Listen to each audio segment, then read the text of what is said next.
Final result, senatorial and local, Christy Angeles, sure win ka na. Pagpasya na ang ibang relihiyon, narito na rin ang aking 2025 final results na siyang mananalo ngayong 2025 eleksyon. Dito sa Tarlac City for Councilor number 1, of course, si PG Basangan, manyaman kaya magpabasa tamungan.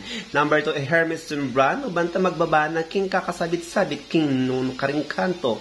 Number 3, Wayne Churos, Lowy, Joey Ko, Edgar Zumat, Henry De Leon, Jose Briones, and Cesar Ko. Kaya nang bahala kung sinong dalawa ang ipapasok ninyo. And for our board member, pasok si Dennis Taniergo, Aaron Villaflor, and Tupi De Los Reyes. At sa mga matataas na pwesto, of course, Christy Angeles, huwag ka nang umiyak dahil sure na ang iyong panalo.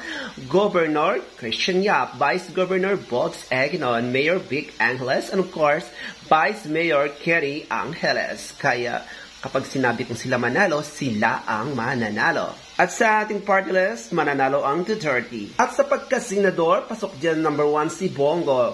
22 Bato de la Rosa, 53 Apollo Quiboloy, 38 Rodante Marcoleta, Jimmy Bondok, Beat Morales, Lambino, Hinlo, Mata, and Bamakino. Ipasok na natin para magkaroon ng Martes, Abigail Binay, Pia Cayetano. At para naman sa ating STL nationwide, we have number 16 to 20, 15 to 25, 321, 10 24, 23 13, 11 25, 226 and 510. Para sa ating 4D Lotto, we have the number of 2611.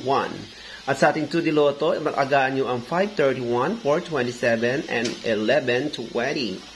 At sa 3D Lotto, alagaan nyo ang 112 and 128. At para sa mahilig sa Lotto, para maging milyonaryo, alagaan nyo ang 14, 13, 27, 22, 20, at 38. That is for now. Don't forget to like and subscribe para like ang updated.